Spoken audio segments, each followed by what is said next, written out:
You're probably like, how am I going to put this campfire out without water? The water's all the way down there.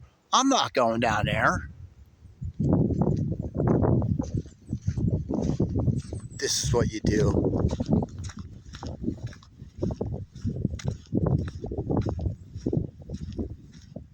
See this mud puddle?